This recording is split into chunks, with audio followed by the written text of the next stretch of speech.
नमस्कार, मैं हूं आपके साथ लोकेंद्र त्यागी। आपके मुद्दे में आपका बहुत स्वागत है। आपके मुद्दे में बात बजट सत्र की करेंगे। दरअसल बुधवार को छत्तीसगढ़ विधानसभा में सीएम भूपेश बघेल बजट पेश करने वाले हैं। कहा जा रहा है कि इस बजट में गांव, किसान और युवाओं को रोजगार दिलाने पर फोकस किया गया है। वहीं प्रदेश की जनता को भी इस बजट से काफी उम्मीद भी है। हालांकि बजट सत्र में विपक्ष और सरकार के बीच तनातनी जारी है, जो मंगलवार को भी देखने को मिली। कई मुद्दों पर विपक्ष के तेवर तल्ख हैं, तो वहीं सीएम ने भी आज विपक्ष पर जमकर पलटवार किया। आज इसी पर करेंगे चर्चा। कुछ खास मेहमान भी हमारे साथ जुड़ेंगे, लेकिन उससे पहले आज की रिपोर्ट आप देखिए।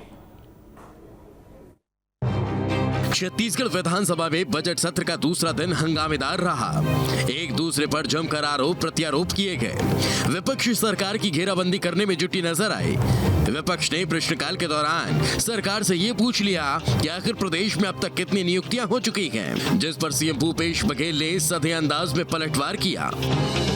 बहुत सारी प्रक्रिया है जिसे करना पड़ता है। अब उसमें समय सीमा बता पाना, 40,000 जो भर्ती की है उसमें से निकाले, उसमें 11,494 लोगों की भर्ती हो चुकी। बजट जो 28,000 है, जल्दी कर। ऑनलाइन ठगी का मुद्दा भी विधानसभा में उठा, जिस पर सीएम भूपेश बघेल ने साफ किया कि ऐसे अपराधों पर लगाम लगाने के लिए तेजी से कदम उठाए जा रहे हैं। बजट सत्र के साथ ही सियासी खींचतान का सिलसिला भी जारी है। कोरोना की मार से उबरने के बाद इस बार के बजट पर सबकी नजर है। पिछले कुछ बजट सत्रों पर नजर डालें तो मुख्यमंत्री भूपेश बघेल ने 2018-19 में पहला बजट अनुपूरक बजट के तौर पर पेश किया। बतौर वित्त मंत्री उस वक्त भूपेश बघेल ने ग्रामीण अर्थव्यवस्था पर फोकस किया। सीएम भूपेश बघेल ने 2019-20 का पहला बजट 95,899 करोड़ का पेश किया। 2020-21 का दूसरा बजट 95,650 करोड़ का पेश किया। 2021-22 का तीसरा बजट 97,106 करोड़ का पेश किया। इस साल पेश होने वाले बजट का अनुमान 1,05,000 करोड़ लगाया जा रहा है। तो सरकार का ज़्यादा जो फोकस है वो ग्रामीण एरिया में है, एग्रीकल्चर में है, एरिया में है फोकस। और उस प्रकार की रणनीति बनाई गई है कि भी बिना ग्रामों का जो है विकास करे आप जो है प्रदेश का समग्र विकास नहीं कर सकते हैं। तो ये सरकार की ये अपनी स्ट्रेटेजी है। सरकार का यही डेवलपमेंट का प्लान है कि हम गाँव को मजबूत करेंगे, वहाँ से मजबूती आएगी उनके हाथ में। बुधवार को सीएम भूपेश बघेल अपने कार्यकाल का चौथा बजट पेश करने वाले हैं, जिसमें गांव, किसान और नौजवानों को रोजगार से जोड़ने पर फोकस किया जाएगा। वहीं चुनावी साल से ठीक पहले पेश होने वाले इस बजट का असर 2023 में होने वाले विधानसभा चुनाव पर भी नजर आएगा। बहरहाल जिस तरह से विपक्ष सरकार को घेरने में लगा हुआ है, उससे तो यही लग रहा है कि ये बजट सत्र काफी हंगामेदार रहने वाला है। Team news state. और चर्चा करने के लिए तीन खास मेहमान इस वक्त हमारे साथ जुड़ गए हैं। सबसे पहले परिचय करा देता हूं। दिनेश गुप्ता जी हैं, वरिष्ठ पत्रकार हैं। अनुराग अग्रवाल जी हैं, वरिष्ठ नेता हैं बीजेपी के। और सुबोध हरितवाल जी हैं, प्रवक्ता हैं कांग्रेस पार्टी के। आप तीनों का बहुत बहुत स्वागत है। सुबोध जी, कल बड़ा दिन होने जा रहा है, क्या उम्मीद आम लोग लगाकर बैठे हैं सरकार से इस बार? देखिए, हमारी सरकार की स्पष्ट नीति रही है कि अंत्योदय तक लाभ पहुंचे सरकार को। हम ये सोचते हैं कि अगर किसानों को उनके उचित मूल्य मिल जाए, हमें लगता है कि अगर गोबर सरकार खरीदती है, उससे किसी के घर में 2 वक्त का खाना पहुंच जाता है। हम कोशिश करते हैं कि रोजगार और शिक्षा के स्तर को बढ़ाते रहें। हम कोशिश करते हैं कि इंफ्रास्ट्रक्चर का जो डेवलपमेंट है प्रदेश में, जो एक मॉडल हमने पेश किया है पूरे देश में डेवलपमेंट का, उसको आगे बढ़ाते रहे। तो इस तरीके की तमाम चीजें हैं जो बिल्कुल छत्तीसगढ़ के पिटारे में होंगी। और माननीय भूपेश बघेल जी ने जिस 3 साल में जिस तरीके से अपना फोकस ग्रामीण अर्थव्यवस्था को मजबूत करने में लगाया है, उसके साथ साथ जितने भी नगर निगम है, आप देखिएगा स्मार्ट सिटी के माध्यम से सारे नगर निगमों का जो तालमेल है आज इतना बेहतरीन है। नगर निगम और स्मार्ट सिटीज का, नगर निगम और शहरी विकास मंत्रालय जो होता है हमारा प्रदेश का, उससे ऐसे करके शहरों को भी डेवलप किया जा रहा है, ग्रामीण अर्थव्यवस्था भी मजबूत की जा रही है। आप सोचिए कि ये एक ऐसा प्रदेश है जो जब पूरा देश आर्थिक तंगी से जूझ रहा था, तो पिछली दिवाली पर छत्तीसगढ़ में 17% ज्यादा ऑटोमोबाइल सेक्टर में वृद्धि हुई। हमारे यहाँ इकोनॉमिक क्राइसिस छू भी नहीं पाया, क्योंकि हमने अपनी जनता को आर्थिक रूप से मजबूत किया था। तो ऐसी ही योजनाओं के साथ ग्रामीण अर्थव्यवस्था को मजबूत करते हुए प्रदेश को फिर सुदृढ़ बनाने के लिए एक अच्छा और लेकिन बीजेपी ये कह रही है सुबोध जी इसमें कि आप लगभग हर साल 8 से 10 करोड़ का कर्जा 8 से 10 हजार करोड़ का कर्जा ले रहे हैं, तो ये जो मॉडल है कर्जा लेकर सरकार चलाने का, ये कितना ठीक है? क्योंकि इससे तो कर्ज लगातार बढ़ रहा है छत्तीसगढ़ के। देखिए भारतीय जनता पार्टी कर्जे की बात तो कम से कम करे ही ना। केंद्र की सरकार क्या कर्ज नहीं लेती? क्या डॉक्टर रमन सिंह जब छत्तीसगढ़ को छोड़कर गए तो -17,000 करोड़ पर नहीं था? क्यों नहीं करके गए? वो भी प्लस में देके जाते, स्टेट को एक सरप्लस राज्य बना के देके जाते राज्य सरकार को। तो जब सरकार दी उन्होंने तभी माइनस था। तो वैसे लोग अगर सवाल उठाएंगे, एक बीमारू राज्य हम लोगों को दे करके कहते हैं कि 2 दिन में ठीक कर दो, तो भैया कड़वी दवाई जैसे आपकी मोदी जी कहते हैं ना, तो कड़वी दवाई छत्तीसगढ़ में पीनी पड़नी क्योंकि आप लोगों ने बीमारू बना दिया राज्य को। तो ये कड़वी दवाई से सर कोई महंगाई का झटका तो नहीं लगेगा आम लोगों को? आज बिल्कुल नहीं लगेगा महंगाई का झटका। अगर छत्तीसगढ़ में लगता तो इकोनॉमिक फोरम पर छत्तीसगढ़ 50वें नंबर पे होता है, जबकि छत्तीसगढ़ 3 राज्यों में आता है। छत्तीसगढ़ वो तो पुरानी बात हो गई, मैं आगे की बात पूछ रहा हूँ। जो नहीं, मैं ये पूछ रहा हूँ जो बजट कल आने वाला है सर, मैं तो उस पर पूछ रहा हूँ। उसमें तो महंगाई का कोई ऐसा नहीं है कि महंगाई का झटका मिलने वाला हो, कड़वी दवाई मिलने वाली हो आम लोगों को। हमने जी पिछले 3 साल में कोरोना काल के कभी जनता पर आर्थिक बोझ डालने का काम नहीं किया, तो आज तो करेंगे ही नहीं। रही बात जनता पार्टी की कड़वी दवाई की, तो देश को पीनी पड़ रही, छत्तीसगढ़ को पीनी नहीं पड़ेगी। छत्तीसगढ़ के लोग माननीय भूपेश बघेल जी और कांग्रेस के राज में खुश हैं और आगे भी खुश रहेंगे।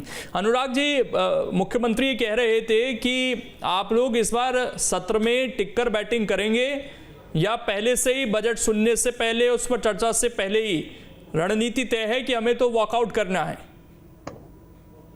देखिए भाषा, सबसे पहली बात तो आज तक के छत्तीसगढ़ के इतिहास का सबसे छोटा बजट सत्र है, क्योंकि पुराना बजट सत्र आप देखिए कि 26 से 28 सत्रों का होता है, मात्र 13 सत्रों का ये बजट सत्र अपने आप में साफ इस बात को कहता है कि ये सरकार चर्चा से बचना चाहती है और मजबूरी है इस सरकार की। इन्होंने 3 साल में ऐसा कोई काम किया ही नहीं कि जिस पर ये चर्चा कर पाए, इसलिए इससे बचने के लिए इतना छोटा बजट सत्र रखी है। पूर्व में तो कोरोना और अन्य बीमारियों का बहाना करके ये बजट सत्र छोटा करते रही, बल्कि उस दौरान भले ही ये विभिन्न प्रकार के आयोजन करती रही, लेकिन इस सत्र को छोटा करके इन्होंने साबित कर दिया है कि वो चर्चा से बचना चाहती है।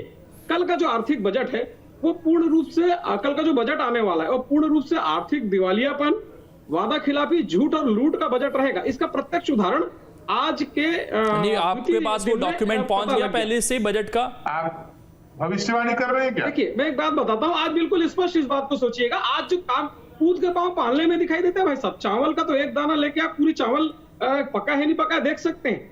हर डिबेट में आपके चाहे सम्मानित चैनल हो या किसी और चैनल में हो, कांग्रेस के प्रवक्तागण चीख चीख के कहते हैं कि 36 वादे हमने जन घोषणा पत्र में किए थे जिसमें से अधिकतर पूरे हो गए।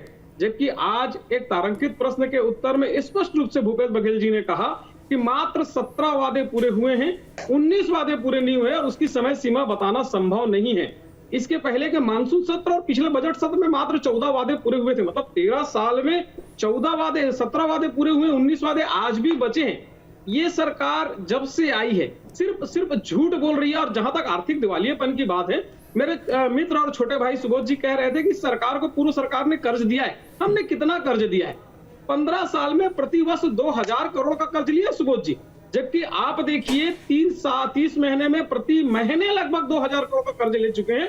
51,000 करोड़ रुपए का कर्ज आपका है। और जो ये बार बार आप दम भरते हैं ना कि जितना धान हमारी सरकार ने खरीदा है वो हम अपने बूते में करते हैं, बिल्कुल गलत बात करते हैं। 62 लाख मीट्रिक टन चावल, मतलब 96 लाख मीट्रिक टन धान तो केंद्र सरकार खरीद रही है। मतलब जितना आपने खरीदी करा है पूरा का पूरा केंद्र सरकार खरीद, उसमें आपकी योग्यता कहां से आ गई? 3 साल में अधोसंरचना मद में आपने एक भी काम किया हो तो मुझे बताइए। पूरे प्रदेश में चाहे ये 60 लाख मीट्रिक टन का सर पहले क्लियर कीजिए अनुराग जी, ये कब खरीदी हुई? जवाब दे दो। मैं 1 मिनट आ रहा हूँ ना, मैं 1 मिनट आ रहा हूँ, क्योंकि 24 + 24 पिछली बार 48 पर मसला अटका था ना सर। 1 मिनट में सुबोध जी उसी पे क्रॉस पूछूं, मैं आ रहा हूँ आपके पास। 24 + 24, क्योंकि 60 की तो सैद्धांतिक मंजूरी हमेशा कांग्रेस पार्टी कहती रही, आप लोगों ने माना नहीं उसको। तो ये कहां से आपने कहा कि हमने इतनी खरीदी कर दी है, केंद्र सरकार खरीदी कर रही है?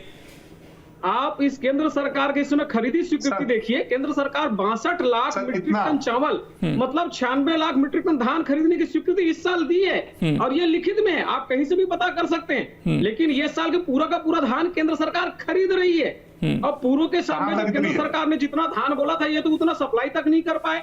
आप इस बजट में कल बड़ी उम्मीद है बेरोजगारों को, जिसको 10 लाख बेरोजगारों के 2500 रुपए प्रतिमाह बेरोजगारी भत्ता देने की बात की थी। चलिए मैं जवाब लेता हूं। सुबोध जी जल्दी से अपनी बात रखिए, फिर मैं जाता हूं। सर इन्होंने दिनेश जी बैठे हुए, इन्होंने 2000 करोड़ रुपए हर साल कर्ज लिया, तो उस हिसाब से ये तो 30-35 हजार करोड़ के माइनस पे छोड़ करके गए थे।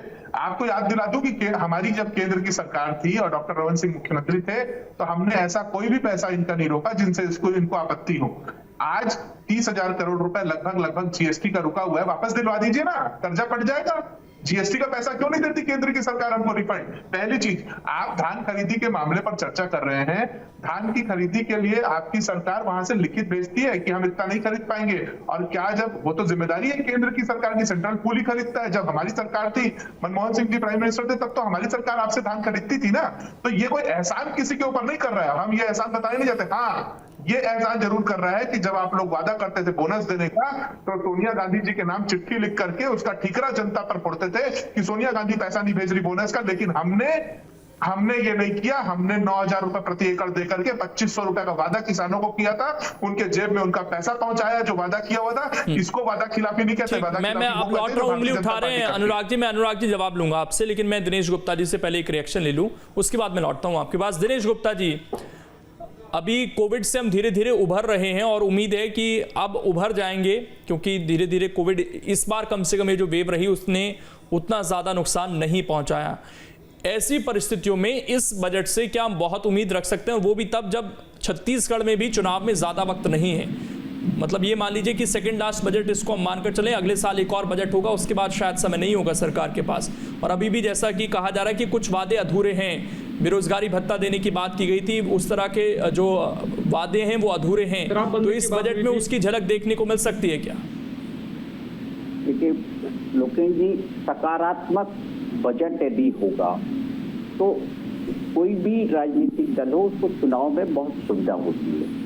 लेकिन जिस तरह के बजट का ट्रेंड है जीएसटी के बाद, उसमें बहुत ज्यादा राज्यों के पास करने के लिए कुछ नहीं होता। ज्यादातर तो केंद्र आश्रित योजनाओं पर, केंद्र आश्रित जो धनराशि है उस पर आप योजनाओं को बनाते हैं। आप प्रधानमंत्री आवास का मामला हो या मनरेगा का मामला हो, ये सारे के जो मामले हैं वो केंद्र की राशि से जुड़े हुए हैं। यदि आप परफॉर्मेंस नहीं करेंगे तो ना आप ज्यादा घर बना पाएंगे, ना मजदूरों को काम दे पाएंगे।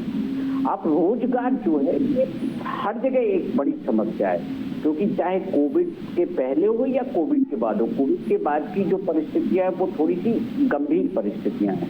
आप स्थानीय स्तर पर जब ग्रामीण अर्थव्यवस्था को मजबूत करने की आप बात करते हैं तो स्थानीय स्तर पर आप उनके जो है जिस तरह का लिविंग स्टैंडर्ड होना चाहिए उसके अनुरूप रोजगार उपलब्ध करा पा रहे हैं या नहीं कर पा रहे हैं। उसकी रणनीति आपके पास क्या है कि आप जो वहां से गांवों से पलायन करके लोग शहरों में ना आए, गांव के लोगों को आप गांव में रोकें। ये जब रणनीति आपके पास होगी तो आप एक सकारात्मक बजट आप पेश कर पाएंगे, लोगों को सकारात्मक स्वरूप में ले जा पाएंगे। लेकिन सामान्यतः हमारा जो बजट है कर्जा और लाभ हानि में अटकते रह जाता है। उसमें व्यापक दृष्टिकोण, जीएसटी का पैसा हमको नहीं मिला वो उस पर ज्यादा जाके टिक जाता है, आरोप प्रत्यारोप पर जाकर टिक जाता है। जरूरत है कि हमारा शिक्षा का स्तर कैसे सुधरे, और कोविड के बाद तो खास तौर पर जो हेल्थ सर्विसेज हैं उस पर ज्यादा फोकस करने की जरूरत है, क्योंकि इस तरह की जो महामारी है ऐसी स्थितियों से निपटने के लिए हमारा जो अमला है, जो हेल्थ सर्विसेज है वो पूरी तरह से सक्षम नहीं है। दिनेश गुप्ता जी, इस पूरी जर्नी को देखें हम, 700 करोड़ का पहला बजट और उसके बाद 1 लाख करोड़ को अब क्रॉस करने वाला है छत्तीसगढ़ बजट के मामले में। वो तरक्की आपको इन 21-22 सालों में दिखी है? छत्तीसगढ़ जो अचीव करना चाह रहा था उस तरह की तस्वीर बदल पाई है छत्तीसगढ़ की? देखिए निश्चित तौर पर हर साल कुछ ना कुछ उपलब्धियों को लेकर आता है, कोई भी सरकार हो। आप कोई सरकार जो है ज्यादा जनहितैषी योजनाओं के जरिए ये बताती है कि हमने कर्ज इसके कारण लिया, इसलिए मार्केट से कर्जा उठाया है। आप सरप्लस बजट जिस राज्यों में होता है तो उसे हम बहुत अच्छा नहीं कहते कि सरप्लस रेवेन्यू है। इसका मतलब है कि आपने टैक्सेशन ज्यादा किया है, इसलिए आपके पास पैसा बच गया है। तो टैक्सेशन को आप कैसे कम करेंगे? जनता पे कम से कम टैक्सेशन हो, जैसे पेट्रोल डीजल की प्राइस है या एलपीजी की जो प्राइस है, उसको आप कैसे बनाते हैं? आपके केंद्र और राज्य के विवाद का विषय नहीं है ये। इससे कांग्रेस और भारतीय जनता पार्टी दोनों के ही कार्यकर्ता और समर्थक प्रभावित होते हैं। ये ऐसा विषय है जो महंगाई को बढ़ाता है। इस दिशा में समग्र रूप से सभी राजनीतिक दलों को विचार करने की आवश्यकता है कि ये जो चीजें हैं, जो पेट्रोलियम पदार्थों की है या जो दूसरी जो महंगाई बढ़ाने वाली चीजें होती है, उपभोक्ताओं तक जो सामग्री पहुंचती है तो बहुत महंगी हो जाती है, उसको कैसे काबू किया जाए? लोगों को जो है उनकी सुविधा, उनकी जेब के अनुरूप जो है बजट हो, ऐसा किस तरह से प्रयास किया जा सकता है? ठीक है, अनुराग जी कुछ कहना चाह रहे थे। अनुराग जी आप अपनी बात रखिए, उसके बाद मैं सुबोध जी के पास जाऊंगा। देखिए मैं एक बात कहता हूं, ये सरकार कैसे लगातार झूठ बोलती है, इसका प्रत्यक्ष उदाहरण आज विधानसभा सत्र में हुए जवाब से ही प्रस्तुत होता है। विभिन्न जगहों पे, पूरे छत्तीसगढ़ में हर चौक चौराहा पे इन्होंने बोर्ड लगाकर बताया कि हमने 5 लाख लोगों को नौकरियां दी थी। आज माननीय धर्मलाल कौशिक के तारांकित प्रश्न के उत्तर में स्वयं मुख्यमंत्री भूपेश बघेल जी ने कहा है कि 3 वर्षों में हमने 20,290 नौकरियां दी हैं। आप अंतर देखिए, कहां 5 लाख नौकरी और कहां तारांकित प्रश्न के उत्तर में ये कहते हैं 20,291 नौकरियां। तो ये लगातार, मैं कहता हूं, ये सरकार लगातार झूठ बोलती है। जहां तक ये गांव के विकास की बात करती है, किसानों के हितैषी, तो फिर जब केंद्र सरकार दावा करती थी करोड़ों नौकरी देने का, सर फिर वो भी तो सीधी भर्तियां थोड़ी की थी केंद्र सरकार ने। उसके बाद क्या जवाब आया था कि बस इतनी खरीदी गई तो इतने लोग उसमें रोजगार मिले होंगे, उस तरह के जवाब आए थे ना सर। ऑटो इतने खरीदे गए तो उससे रोजगार जुड़े होंगे। करना चाहते हैं केंद्रीय बजट पे चर्चा करना चाहते थे, नहीं ये अगर आप ये कह रहे हैं 3 साल में तो अप्रत्यक्ष तौर पर भी तो कुछ नौकरियां मिली होंगी, क्या सरकारी नौकरियों का ही पैमाना है? मेरी बात सुनिए ना, आप जब मैं बात करता हूँ आप कहते हैं विषयांतर हो रहे हैं, तो आप विषयांतर मत हुई इस बात। नहीं, मैं उस पर क्रॉस कर रहा हूँ। अनुराग जी ये बताइए, क्या सरकारी नौकरी पैमाना है? मैं तो ये जानना चाह रहा हूँ आपसे। साहब मैं कह रहा हूं कि सरकार का पक्ष मत बनिए, भूपेश बघेल जी को पक्ष कोई नहीं बन रहा है सर, कांग्रेस के पक्ष कोई नहीं बन रहा है। सवाल पूछा जा रहा है तो आपको पक्ष नजर आने लगता है। सवाल आपसे पूछा जाए तो वो पक्ष कहां से हो गया सर? आप जवाब दीजिए ना उस पर। नजर आ रहा है जब भूपेश बघेल कहते हैं हमने 5 लाख नौकरियां दी, जगह जगह बोर्ड लगवाते हैं और विधानसभा में उत्तर देते हैं कि हमने 20,000 नौकरियां दी, तो जनता प्रश्न पूछेगी। जब ये ग्रामीण अर्थव्यवस्था सुधार करने की बात कहती है और जब ग्रामीणों को पंप कनेक्शन देने की बात कहती है, तो 87,000 में से 50,000 पंप कनेक्शन आज भी बचे हैं। अब जनता सवाल पूछेगी। महिला स्वास्थ्य सहायता समूह के कर्जे माफ करने की बात कहती है, जब ये कहे थे कि प्रत्येक महिला स्वास्थ्य सहायता समूह के 2 लाख के कर्जे माफ करेंगे, मतलब लगभग 2,000 करोड़ के कर्जे माफ करने की बात होती है, तब जनता प्रश्न पूछती है। जब महिला सहायता समूह को आप सहायता करने की बात करते हैं लेकिन उनके रोजगार छीन लेते हैं, रेडी टू ईट दूसरे अपने मित्रों को देना चाहते हैं, तब प्रश्न उठता है। जब आप शराबबंदी की बात करें और घर घर शराब पहुंचाने की व्यवस्था कर दें और पूरे छत्तीसगढ़ में कई सवाल हो गए, अब आप जवाब ले लेते हैं सर एक एक कर। इतने सारे सवालों का फिर जवाब नहीं मिल पाएगा। इस सरकार को देना पड़ेगा। सुबोध जी एक के बाद एक कई सवाल उन्होंने किए हैं, मैं चाहता हूं कि एक एक कर आप जवाब दे दें उनके।